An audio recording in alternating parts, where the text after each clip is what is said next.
Chapter 2, The Vanishing Glass. Nearly 10 years had passed since the Dursleys had woken up to find their nephew on the front step. But Privet Drive had hardly changed at all. The sun rose on the same tidy front gardens and lit up the brass number 4 on the Dursleys' front door. It crept into their living room, which was almost exactly the same as it had been on the night Mr. Dursley had seen that fateful news report about the owls. Only the photographs on the mantelpiece really showed how much time had passed. 10 years ago, there had been lots of pictures of what looked like a large pink beach ball wearing different coloured bonnets. But Dudley Dursley was no longer a baby, and now the photograph showed a large blonde boy riding his first bicycle on a carousel at the fair, playing a computer game with his father, being hugged and kissed by his mother. The room held no sign at all that another boy lived in the house too. Yet Harry was still there, asleep at the moment, but not for long. His Aunt Petunia was awake, and it was her shrill voice that made the first noise of the day. "Up! Get up now!" Harry woke with a start. His aunt rapped on the door again. "Up!" she screeched. Harry heard her walking toward the kitchen, and then the sound of the frying pan being put on the stove. He rolled onto his back and tried to remember the dream he had been having. It had been a good one. There had been a flying motorcycle in it. He had a funny feeling he'd had the same dream before. His aunt was back outside the door. "Are you up yet?" she demanded. "Nearly," said Harry. "Well, get a move on. I want to look after the bacon. And don't you dare let it burn. I want everything perfect on Dudley's birthday." Harry groaned. "What did you say?" His aunt snapped through the door. Nothing. Dudley's birthday. How could he have forgotten? Harry got slowly out of bed and started looking for socks. He found a pair under his bed, and after pulling a spider off one of them, put them on. Harry was used to spiders because the cupboard under the stairs was full of them, and that was where he slept. When he was dressed, he went down the hall into the kitchen. The table was almost hidden beneath all Dudley's birthday presents. It looked as though Dudley had gotten the new computer he wanted, not to mention the second television and the racing bike. Exactly why Dudley wanted a racing bike was a mystery to Harry, as Dudley was very fat and hated exercise, unless of course it involved punching somebody. Dudley's favourite punching bag was Harry, but he couldn't often catch him. Harry didn't look it, but he was very fast. Perhaps it had something to do with living in a dark cupboard, but Harry always had been small and skinny for his age. He looked even smaller and skinnier than he really was, because all he had to wear were old clothes of Dudley's, and Dudley was about 4 times bigger than he was. Harry had a thin face, knobbly knees, black hair, and bright green eyes. He wore round glasses held together with a lot of Scotch tape because of all the times Dudley had punched him on the nose. The only thing Harry liked about his own appearance was a very thin scar on his forehead that was shaped like a bolt of lightning. He had had it as long as he could remember, and the first question he could ever remember asking his Aunt Petunia was how he had gotten it. "In the car crash where your parents died," she had said, "and don't ask questions." Don't ask questions. That was the first rule for a quiet life with the Dursleys. Uncle Vernon entered the kitchen as Harry was turning over the bacon. "Comb your hair!" he barked by way of a morning greeting. About once a week, Uncle Vernon looked over the top of his newspaper and shouted that Harry needed a haircut. Harry must have had more haircuts than the rest of the boys in his class put together. But it made no difference. His hair simply grew that way, all over the place. Harry was frying eggs by the time Dudley arrived in the kitchen with his mother. Dudley looked a lot like Uncle Vernon. He had a large pink face, not much neck, small watery blue eyes, and thick blonde hair that lay smoothly on his thick fat head. Aunt Petunia often said that Dudley looked like a baby angel. Harry often said that Dudley looked like a pig in a wig. Harry put the plates of bacon and egg on the table, which was difficult as there wasn't much room. Dudley, meanwhile, was counting his presents. His face fell. 36, he said, looking up at his mother and father. "That's 2 less than last year." Darling, you haven't counted Aunt Margie's present. See, it's here under this big one from Mommy and Daddy. All right, 37 then, said Dudley, going red in the face. Harry, who could see a huge Dudley tantrum coming on, began wolfing down his bacon as fast as possible in case Dudley turned the table over. Aunt Petunia obviously scented danger too, because she said quickly, "And we'll buy you another 2 presents while we're out today. How's that, Pumpkin? 2 more presents. Is that all right?" Dudley thought for a moment. It looked like hard work. Finally, he said slowly, "So I'll have 39 sweetums," said Aunt Petunia. "Oh." Dudley sat down heavily, grabbed the nearest parcel. "All right, then." Uncle Vernon chuckled. "Little Tyke wants his money's worth, just like his father. Attaboy, Dudley." He ruffled Dudley's hair. At that moment, the telephone rang, and Aunt Petunia went to answer it while Harry and Uncle Vernon watched Dudley unwrap the racing bike, a video camera, a remote-control airplane, 16 new computer games, and a VCR. He was ripping the paper off a gold wristwatch when Aunt Petunia came back from the telephone, looking both angry and worried. "Bad news, Vernon," she said. "Mrs. Figg's broken her leg. She can't take him." She jerked her head in Harry's direction. Dudley's mouth fell open in horror. Ooh. But Harry's heart gave a leap. Every year on Dudley's birthday, his parents took him and a friend out for the day to adventure parks, hamburger restaurants, or the movies. Every year, Harry was left behind with Mrs. Figg, a mad old lady who lived 2 streets away. Harry hated it there. The whole house smelled of cabbage, and Mrs. Figg made him look at photographs of all the cats she's ever owned.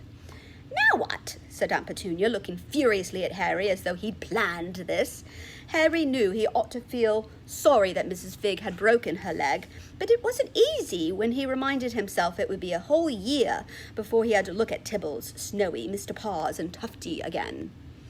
"We could phone Marge," Uncle Vernon suggested. "Don't be silly, Vernon. She hates the boy." The Dursleys often spoke about Harry like this, as though he wasn't there, or rather as though he was something very nasty that couldn't understand him, like a slug. "What about that, what's her name, your friend, Yvonne?"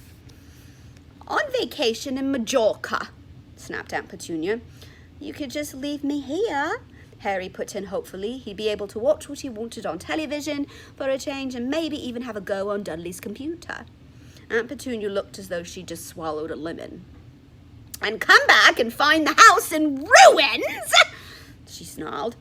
"I won't blow up the house," said Harry, but they weren't listening. "I suppose we could take him to the zoo," said Aunt Petunia slowly, "and leave him in the car." "The car's new. He's not sitting in it alone." Dudley began to cry loudly. In fact, he wasn't really crying. It had been years since he'd really cried, but he knew that if he screwed up his face and wailed, his mother would give him anything he wanted. "Dinky Duddy Dums, don't cry. Mummy won't let him spoil your special day," she cried, flinging her arms around him. "I don't want him to come," Dudley yelled between huge pretend sobs. "He's always spoiling everything." He shot Harry a nasty grin through the gap in his mother's arm. Just then the doorbell rang. "Oh, good Lord, they're here!" said Aunt Petunia frantically, and a moment later Dudley's best friend, Piers Polkiss, walked in with his mother. Piers was a scrawny boy with a face like a rat. He was usually the one who held people's arms behind their backs while Dudley hit them. Dudley stopped pretending to cry at once. Half an hour later, Harry, who couldn't believe his luck, was sitting in the back of the Dursleys' car with Piers and Dudley on the way to the zoo for the first time in his life. His aunt and uncle hadn't been able to think of anything else to do with him, but before they left, Uncle Vernon had taken Harry aside. "I'm warning you," he said, putting his large purple face right up close to Harry's. "I'm warning you now, boy. Any funny business, anything at all, and you'll be in that cupboard from now until Christmas." "I'm not going to do anything," said Harry, honestly. But Uncle Vernon didn't believe him. No one ever did. The problem was, strange things often happened around Harry, and it was just no good telling the Dursleys he didn't make them happen. Once, Aunt Petunia, tired of Harry coming back from a barber's looking as though he hadn't been at all, had taken a pair of kitchen scissors and cut his hair so short he almost bald, except for his bangs, which she left to hide that horrible scar. Dudley had laughed himself silly at Harry, who spent a sleepless night imagining school the next day, where he was already laughed at for having his baggy clothes and taped glasses. Next morning, however, he had gotten up to find his hair exactly as it had been before Aunt Petunia had sheared it off. He had been given a week in his cupboard for this, even though he had tried to explain that he couldn't explain how it had grown back so quickly. Another time, Aunt Petunia had been trying to force him into a revolting old sweater of Dudley's, brown with orange puffballs. The harder she tried to pull it over his head, the smaller it seemed to become, until finally it might have fitted a hand puppet, but certainly wouldn't fit Harry. Aunt Petunia had decided it must have shrunk in the wash, and to his great relief, Harry wasn't punished. On the other hand, he'd gotten into terrible trouble for being found on the roof of the school kitchens. Dudley's gang had been chasing him as usual, when as much to Harry's surprise as anyone else's, there he was, sitting on the chimney. The Dursleys had received a very angry letter from Harry's headmistress telling him Harry had been climbing school buildings. But all he tried to do, as he shouted at Uncle Vernon through the locked door of his cupboard, was jump behind the big trash cans outside the kitchen doors. Harry supposed that the wind must have caught him in mid-jump. But today, nothing was going to go wrong. It was even worth being with Dudley and Piers to spend the day somewhere that wasn't school, his cupboard, or Miss Fig's cabbage-smelling living room. While he drove, Uncle Vernon complained to Aunt Petunia. He liked to complain about things. People at work, Harry, the council, Harry, the bank, and Harry were just a few of his favourite subjects. This morning it was motorcycles. "Right along like maniacs, the young hoodlums," he said, as a motorcycle overtook them. "I had a dream about a motorcycle," said Harry, remembering it. Suddenly, it was flying.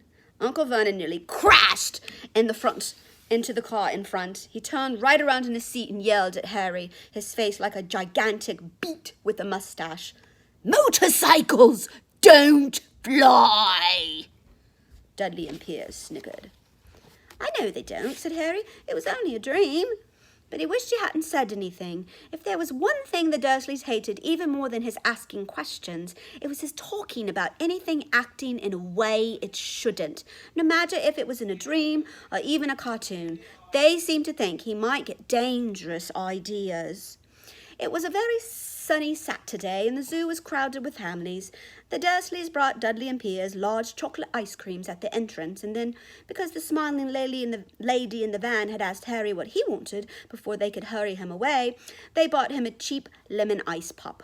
It wasn't bad either, Harry thought, licking it as they watched a gorilla scratching its head, who looked remarkably like Dudley, except that it wasn't blonde. Harry had the best morning he'd had in a long time. He was careful to walk a little way apart from the Dursleys, so that Dudley and Piers, who were starting to get bored with the animals by lunchtime, wouldn't fall back on their favourite hobby of hitting him. They ate in the zoo restaurant, and when Dudley had a tantrum because his Knickerbocker glory didn't have enough ice cream on top, Uncle Vernon bought him another one, and Harry was allowed to finish the first. Harry felt afterward that he should have known it was all too good to last. After lunch, they went to the reptile house. It was cool and dark in there, with lit windows all along the walls. Behind the glass, all sorts of lizards and snakes were crawling and slithering over bits of wood and stone. Dudley and Piers wanted to see huge poisonous cobras and thick man-crushing pythons. Dudley quickly found the largest snake in the place. It could have wrapped its body twice around Uncle Vernon's car and crushed it into a trash can. But at that moment, it didn't look in the mood. In fact, it was fast asleep. Dudley stood with his nose pressed against the glass, staring at the glistening brown coils. "Make it move!" he whined at his father. Uncle Vernon tapped on the glass, but the snake didn't budge. "Do it again!" Dudley ordered. Uncle Vernon rapped the glass smartly with his knuckles, but the snake just snoozed on. "This is boring," Dudley moaned. He shuffled away. Harry moved in front of the tank and looked intently at the snake. He wouldn't have been surprised if it had died of boredom itself. No company except stupid people drumming their fingers on the glass, trying to disturb it all day long. It was worse than having a cupboard as a bedroom, where the only visitor was Aunt Petunia hammering on the door to wake you up. At least he got to visit the rest of the house. The snake suddenly opened its beady eyes. Slowly, very slowly, it raised its head until its eyes were on a level with Harry's. It winked. Harry stared. Then he looked quickly around to see if anyone was watching. They weren't. He looked back at the snake and winked too. The snake jerked its head toward Uncle Vernon and Dudley, then raised its eyes to the ceiling. It gave Harry a look that said quite plainly, "I get that all the time." "I know," Harry murmured through the glass, though he wasn't sure the snake could hear him. "It must be really annoying." The snake nodded vigorously. "Where'd you come from, anyway?" Harry asked. The snake jabbed its tail at a little sign next to the glass. Harry peered at it. "Boa constrictor, Brazil. Was it nice there?" The boa constrictor jabbed its tail at the sign again, and Harry read on. "This specimen was bred in the zoo. Oh, I see. You've never been to Brazil." As the snake shook its head, a deafening shout behind Harry made both of them jump. "Dudley! Mr. Dursley! Come and look at the snake! You won't believe what it's doing!" Dudley came waddling toward them as fast as he could. "Out of the way, you!" he said, punching Harry in the ribs. Caught by surprise, Harry fell hard on the concrete floor. What came next happened so fast, no one saw it happen. 1 second, Piers and Dudley were leaning right up close to the glass. The next, they had leapt back with howls of horror. Harry sat up and gasped. The glass front of the boa constrictor's tank had vanished. The great snake was uncoiling itself rapidly, slithering out onto the floor. People throughout the reptile house screamed and started running for the exits. As the snake slid swiftly past them, Harry could have sworn a low hissing voice said, "Brazil, here I come. Thanks, amigo." The keeper of the reptile house was in shock. "But the glass," he kept saying. "Where did the glass go?" The zoo director himself made Aunt Petunia a cup of strong sweet tea while he apologized over and over again. Piers and Dudley could only gibber.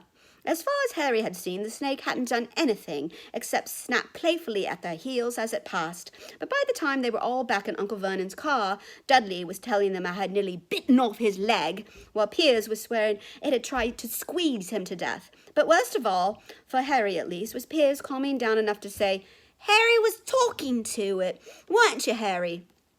Uncle Vernon waited until Piers was safely out of the house before starting on Harry. He was so angry he could hardly speak. He managed to say, "Go!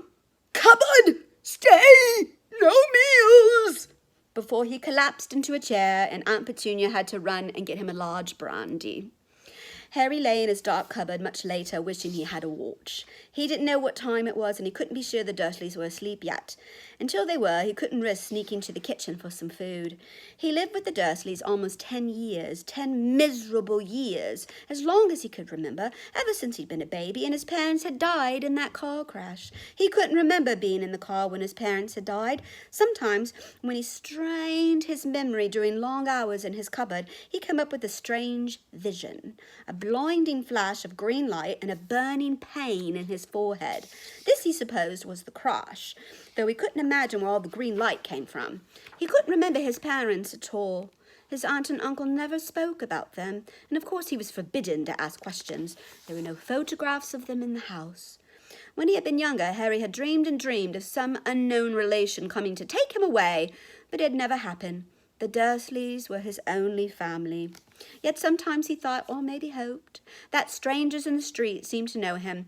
Very strange strangers they were, too. A tiny man in a violet top hat had bowed to him once while out shopping with Aunt Petunia and Dudley.